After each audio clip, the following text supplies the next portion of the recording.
ఈరోజు దేవుని మాట యెషయా గ్రంథం 64వ అధ్యాయం 1వ వచనం 2వ వచనం. గగనము చీల్చుకొని నీవు దిగివచ్చెదవుగాక, నీ సన్నిధిని పర్వతములు తత్తరిల్లునుగాక. నీ శత్రువులకు నీ నామమును తెలియజేయుటకై అగ్ని గచ్చపొదలను కాల్చు రీతిగాను, అగ్ని నీళ్లను పొంగజేయు రీతిగాను నీవు దిగివచ్చెదవుగాక. ప్రియమైన దేవుని మాట వింటున్న వాళ్ళారా, దేవుడు ప్రేమించే వారి కోసం ఆయన ఎంత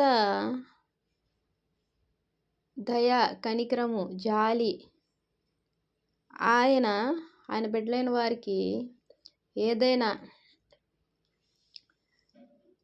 ఏదైనా జరుగుతుంది అనుకుంటే ఆయన ఏం చేస్తాడు, ఆ ఆపద వారికి దరిదాపుల్లో రాకుండా ఆయన ఎలా వస్తున్నాడంట చూడండి. గగనం చీల్చుకొని నీవు దిగి వచ్చేదవుగాక.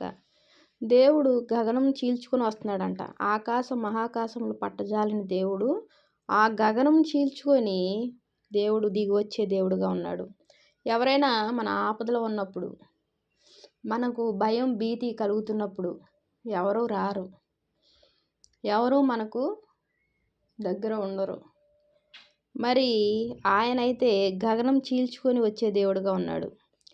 ఆయన సన్నిధిలో నీ సన్నిధిని పర్వతములు తత్తరిల్లునుగాక. ఆయన వచ్చినప్పుడు ఆయన సన్నిధిలో పర్వతములు తత్తరిల్లుతాయంట. నీ శత్రువులకు నీ నామం తెలియజేయటకై. శత్రువులు ఏం చేస్తారు, పొంచి ఉంటారు. ఏం జరుగుతుంది, ఎవరా శత్రువు? సాతాను, అపవాది. ఏం జరుగుతుంది అని ఎంతో ఉత్సాహంగా ఉవ్విళ్ళూరుతూ ఉంటుంది. అయితే ఆయన నామం తెలియజేయటకే అగ్ని గచ్చపొదలను కాల్చు రీతిగాను, అగ్ని నీళ్లను పొంగజేయ రీతిగాను.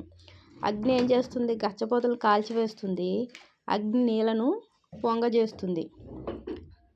ఆ రీతిగా దేవుడు దిగి వచ్చే దేవుడుగా ఉన్నాడు.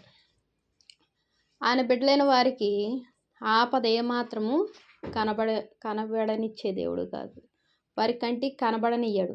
ఎందుకంటే ఆయన దిగి వచ్చే దేవుడు. దిగి వచ్చేస్తాడు. వచ్చి అది కంటికి కనపడకుండా దేవుడు ఏం చేస్తాడు? మాయం చేస్తాడు.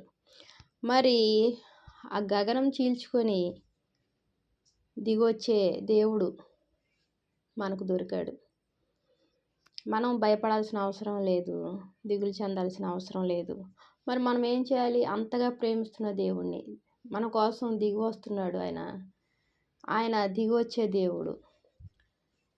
మరి ఆ దేవుని మనము నిత్యము కీర్తిస్తూ, నిత్యము ఆయన చేస్తున్న కార్యాలను అందరికీ ప్రచురం చేస్తూ ఆయన నామాన్ని మనం ప్రకటించాలి. ఆయన గొప్పతనాన్ని మనం వర్ణించాలి, ఆయన కీర్తించాలి, స్తుతించాలి, నిత్యము ఆరాధించాలి. దేవునికి వందనాలు. ప్రార్థన చేసుకుందాం. మహాప్రేమ గల తండ్రి, కృపగలనైనా నీకు ఎన్నో వందనాలు, స్తోత్రాలయ్యా.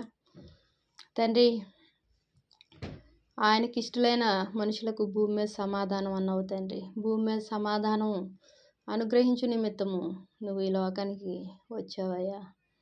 తండ్రి, కృపగల దేవా, నీకు ఎన్నో వందనాలు, స్తోత్రాలయ్యా.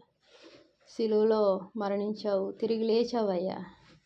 మరణం కూడా ఓడిపోయిందయ్యా. అంత గొప్ప దేవుడివి, సజీవుడివి, సజీవమైన కార్యాలు చేసే దేవుడివయ్యా, ఘనమైన దేవుడివి తండ్రి. నీ నామము తండ్రి శత్రువులకు తెలియజేయటకై నువ్వు దిగి వచ్చే దేవుడుగా ఉన్నావు తండ్రి. మా జీవితాల్లో ప్రభు గొప్ప కార్యాలు చేయ నిమిత్తం, అద్భుతాలు చేయ నిమిత్తము నువ్వు దిగి వచ్చే దేవుడుగా ఉన్నందుకు వందనాలు చెల్లించుకుంటున్నానయ్యా. ఆ ప్రతి పరిస్థితిని మారుస్తూ సంతోష సమాధానాలతో నింపుతున్నందుకు వందనాలు చెల్లించుకుంటున్నానయ్యా.